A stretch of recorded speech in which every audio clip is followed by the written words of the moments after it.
Bismillahirrahmanirrahim. So we are going to discuss figures of speech. Okay, figures of speech. वैसे देखें तो figures of speech है क्या। आज हम पढ़ेंगे कि फिगर्स ऑफ स्पीच की यूजेज कहाँ हैं और कैसे। Figures of speech are used in order to decorate language. Language को किसी अच्छे नमूने में पेश करना सही तरीके से। फॉर एग्जांपल ऐसे जैसे हम पोएट्री में यूज़ करते हैं, कोई सेंटेंस दो उसमें हम सिमिली यूज़ करते हैं, मेटाफर यूज़ करते हैं, हाइपरबोल यूज़ करते हैं, different figures of speech in order to क्या करते हैं कि हम संवारने की कोशिश करते हैं लैंग्वेज को। तो नंबर फर्स्ट इज सिमिली। देखिए अब सिमिली और मेटाफर में फ़र्क क्या है। ये दोनों मोस्टली सेम साथ साथ चलते हैं। Simile is a figure of speech in which comparison of two different things occurs but having same quality, जो जिनमें क्वालिटी सेम हो। क्या करते हैं इसमें भी कंपैरिजन करते हैं। मेटाफर में भी हम कंपैरिजन करते हैं। मेटाफर में भी हम कंपैरिजन करते हैं। ओके, मतलब कि कंपेयर करते हैं दो मुख्तलिफ चीजों को, क्वालिटी सेम हो सिमिली में। ओके, सिमिली और मेटाफर में फर्क क्या है कि वी कंपेयर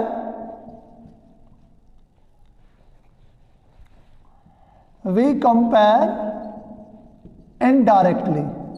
हम इनडायरेक्टली कंपेयर करते हैं किसके जरिए? बाय यूजिंग लाइक और एज। हम कंपेयर करते हैं किसी दो चीज़ों के दरमियान में कंपैरिजन करते हैं, मगर फर्क क्या है, ये इनडायरेक्टली कंपेयर होगा। और कंपैरिजन में मेटाफर में क्या है, मेटाफर में भी हम कंपेयर करते हैं मगर we compare directly.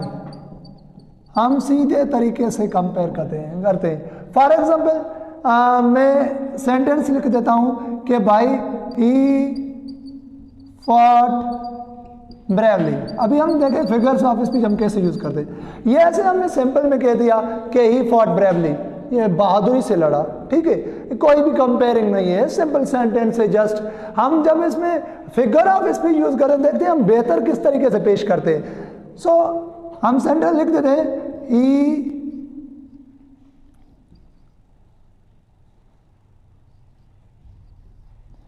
fought as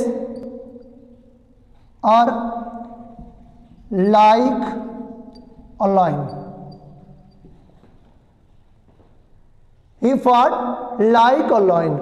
number third sentence है, वो तो मेटाफर का है, मैं यहां लिख देता हूं he was lying in fight। ये तीन सेंटेंसेस हैं। ये देखें, ये सिंपल है, मतलब कि हम कंपेयर नहीं करते, जस्ट सिंपली कह देते हैं। यहाँ इस सेंटेंस में ये दोनों सेंटेंस इससे मुख्तलिफ है क्योंकि हम यहाँ कुछ ऐड करके हम लैंग्वेज को अट्रैक्टिव बनाने की कोशिश करें। He fought like a lion. ठीक है, अब लाइक हमने लाइक ऐड कर दिया। ये जब लाइक और एज हम ऐड कर दे, ओके, लाइक और एज हम ऐड कर देते हैं तो ये सिमिली बन जाता है। फॉर एग्जाम्पल ही और ही के लिए नहीं तो मैं शी के लिए कर देता हूं। She is as beautiful as moon. हमने क्या यूज किया अभी? एज मतलब कि कंपेयर किए, वो इतनी खूबसूरत है जैसे चांद। अभी कंपेयर किया हमने किसको डिफरेंट थिंग से। अभी देखे शी डिफरेंट है, मून क्या है, डिफरेंट है, मगर फर्क क्या है कि हमने जो क्वालिटी पाई ब्यूटीफुल, वो दोनों में हमने सेम क्वालिटी को कंपेयर किया। किसके साथ? एज के जरिए। ओके, एज, ये एज हमने यूज किया और एज के जरिए हमने कंपेयर कर दिया। दिस इज व्हाट जैसे वी यूज हियर सिमिली, हम सिमिली यूज करते हैं। ये ऐसे जैसे मैंने लिखा अभी, ही फाइट लाइक अ लायन, मतलब कि लायन जैसा ये लड़ा। ये लाइक जब हमने ऐड कर दिया, हमने इनडायरेक्टली कंपेयर किया। इनडायरेक्टली मतलब कि डायरेक्टली नहीं कहा कि he is lion, okay, directly नहीं कहा कि she is moon, she is moon, ये डायरेक्टली है। हमने इनडायरेक्टली किसी अल्फाज के जरिए, कौन कौन से अल्फाज हैं? वो लाइक और एज है। लाइक और एज के साथ कंपेयर करके हम कोई सेंटेंस बनाए, किसी दो थिंग्स को, डिफरेंट थिंग्स को कंपेयर करें मगर क्वालिटी सेम हो। यहां देखें कि क्वालिटी ब्यूटीफुल सेम है, ठीक है, हम लाइक और एज यूज करते हैं। रही बात मेटाफर की, हम मेटाफर में लाइक और एज यूज नहीं करते। देखिए अभी he was line in fight, अभी लाइन तो यहां हम समझ लेते हैं कि भाई यहां ब्रेव मीनिंग है, ओके, लड़ने में बहादुर था। अभी हमने डायरेक्टली कंपेयर किया, डायरेक्टली कंपेयर किया लाइन के साथ, इनडायरेक्टली नहीं, मतलब कि एज और लाइक हमने यूज नहीं किए। जब हम किसी डिफरेंट थिंग्स को कंपेयर करें एज और लाइक के साथ, दैट इज सिमिली। जब हम डिफरेंट थिंग्स को कंपेयर करें विदाउट एज और लाइक, विदाउट एज और लाइक के, तो ये विदाउट, ठीक है, तो ये यूज नहीं होंगे। हम किसी के साथ कंपेयर करें, that is what, that is metaphor, okay, that is metaphor. मैंने जैसे जुमला यहाँ अभी इसको मैं मेटाफर बना रहा हूँ, she is as beautiful as moon.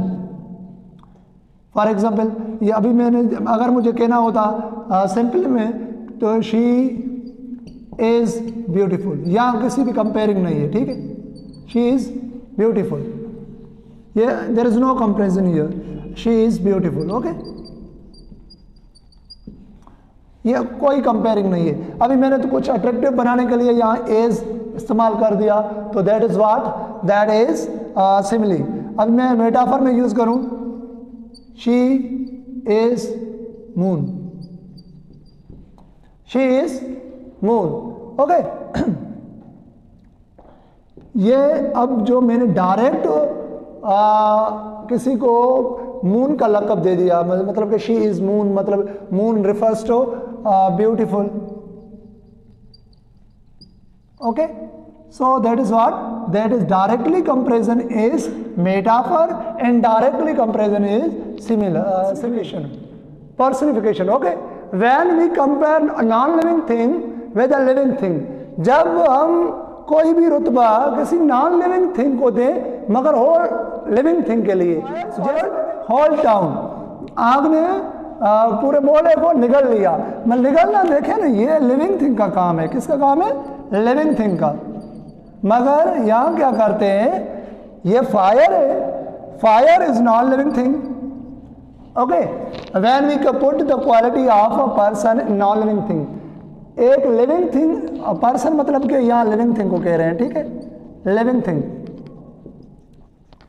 Okay. निकलना किसी आदमी का काम है, किसी मतलब लिविंग थिंग का काम है कि the fire solid whole town, आग ने पूरे मोहल्ले को निगल लिया। ये निकलना किसका काम है? लिविंग थिंग का है। मगर अब ये एक नॉन लिविंग थिंग के बारे में किया गया है, ठीक है, ये नॉन लिविंग थिंग है। जब एक लिविंग थिंग वाला काम किसी नॉन लिविंग थिंग से करवाया जाए तो देखिए, the second is the whole town was sleeping, town, the whole town, ये टाउन नॉन लिविंग है, पूरा मोहल्ला मतलब कि टाउन, ये टाउन तो नहीं सोती, सोते कौन है? बंदे सोते हैं, लिविंग थिंग। ये नॉन लिविंग थिंग का काम टाउन से करवाया गया है। मतलब कि जब कोई रुतबा नॉन लिविंग थिंग का हो, वो दिया जाए किसी नॉन लिविंग थिंग को, हम वहाँ पर्सनिफिकेशन करते हैं। ठीक है, तो उसके बाद देखे जाए हम सेंटेंस है the daffodils were dancing. Daffodils kind of flowers, ये फ्लावर्स की किस्म है। तो ये वर डांसिंग, ये डांस कर रहे थे, डांस करना किसका काम है? जाहिर सी बात है लिविंग थिंग का काम है, मगर यहाँ हम फूलों से डांस करवा रहे हैं। ये हमने कहा कि भाई डैफोडिल्स डांस कर रहे थे, so this is what, this is personification. Okay, when we compare a non living thing with a living thing, हम लिविंग थिंग के साथ कंपेयर करें, वो दैट इज क्या, दैट इज पर्सनिफिकेशन। उसके बाद euphemism of speaking of unpleasant things in a pleasant way. जब एक अनप्लेजेंट तरीके से किसी कोई बात के ना हो, समझ लें कि भाई हम कह देंगे कि जो नाराज हो जाएगा, हम घुमा फिरा कर फिर बात करते हैं, वो नाराज भी ना हो, बात भी समझ जाए। फॉर एग्जाम्पल, मतलब कि अनप्लेजेंट ना लगे, अनप्लेजेंट ना लगे। देखे हिज फादर